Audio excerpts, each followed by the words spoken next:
no kwese oman no nhihia ewo ho no say ye wo basically three arms of what government.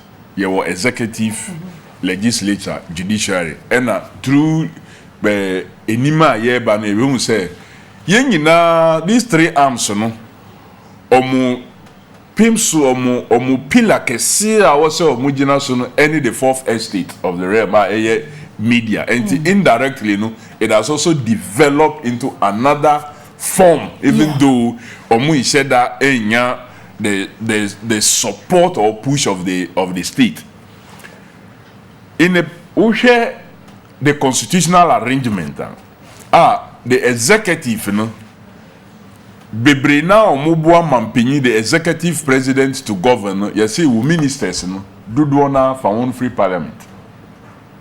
So already it has made parliament subservient to the executive.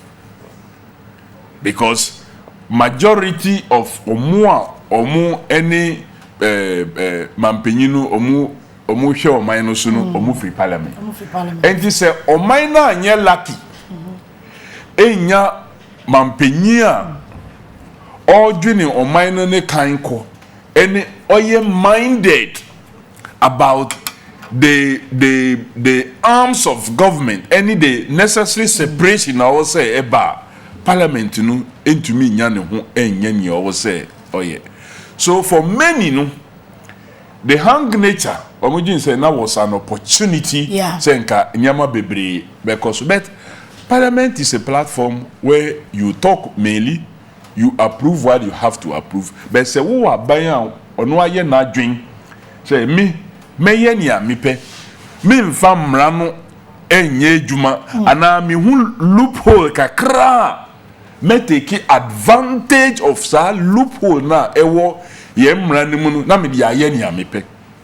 Take for example but a week ago the ranking member for Mines and Energy Committee John Abdullahi Jinapo Edi Nsembi Ebetuja about a kwambia abai no pese offer using GMPC say omu kwa kobo besia kesi bi about $431 million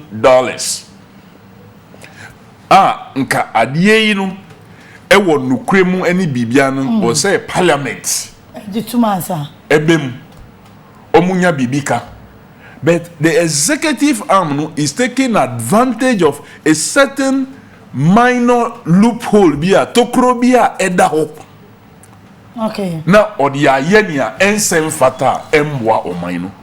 In such a situation no in a minority ubetumi aye. Ubeka ho asem. Eya to the extent no ubeko court. Say the judiciary no any the executive no akoda akabum ababeye bakon a certain marriage exists here nyankopon no ka na say also the two shall become one and that is why enye papa say the executive and the judiciary no should have any marriage because omunyanya nkabom bi pe na omo akoye bako enti ade bia eidwe no eno na yesu beye den ebeye amaho. Look at the issue of e-levy, the passage. Yeah. Emrano daho clear. Say, adie say no say ye. The same Supreme Court no, a pronouncement on the passage of a budget. Say, a brebia, the budget was rejected, no, not numbers, no, and soon I will say, yet na yefa decision on the budget. So the same court too. Now ye e-levy so the same thing. After the quarter, we have not called the case. So how is the judiciary case now the court court on frey? Court on frey. So you can imagine in some say no, you end up blaming parliament and blaming the minority group. Say nanso the minority group no enya the effectiveness of another arm of government to enable them function effectively. Enti me tap into their work Kenya. Honorable Pastor Aka said judiciary no any executive no omo ye baako. Omo akoye baako. enti ama even the hang parliament no emmoa wo say edibre ye kese no afi de emmoa because assembly sina se wo kan baby amu be kwa akowie no any court at least maybe court no so kama wo a ebeboa ma e the pressure ba beto the remaining arms so but say omo be ya bibi na se enye na wo kan na wo de court na court an ka bibia mfa ho so a ebeda hosa.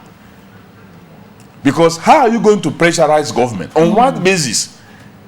Maybe aya omodi another budget mube kan ho asem say okay munye inti yemfe yimfa mamo munye say but they sometimes have a way enu bi na me mamo example say they are using GMPC say omu kwa akobo sia bia omunim say omu de ba parliament based on ya kanya yehunti there's no way we are going to give approval to such a thing. So the young founding fathers, any or more share so ye put it together the 92 constitution, onu create the executive arm, the judiciary, and the legislature. Ye here to make everything function very well. And ama mfaso kesian kaye benye free the hand nature of parliament no ensheda nye den embasa. But I think that there have been some successes. Some successes have been choked because in Sembi Wohua, they say, in Yamabi Wohua, Abba Bontia, in Kasenye hang parliament year, young Konya speaker, maybe onye a member of the ruling party.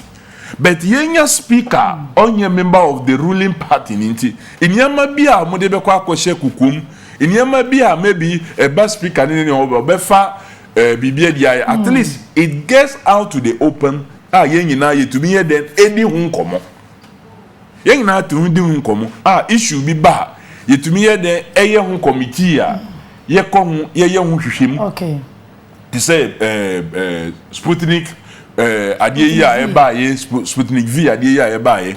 We went into it even though actions have not been taken because Abrana ye no mampenia ono be take action no he was tapping the man in the back when the person ankasaka say now I wasn't thinking right.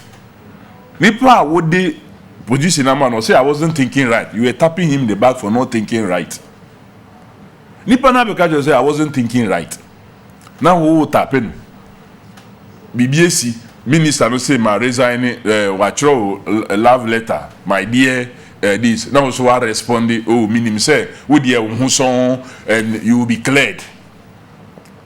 So clearly no so many things koso and sitting afar no obejin say maybe parliament no emwa but it is not that easy for parliament alone to be say ometimi aye mia.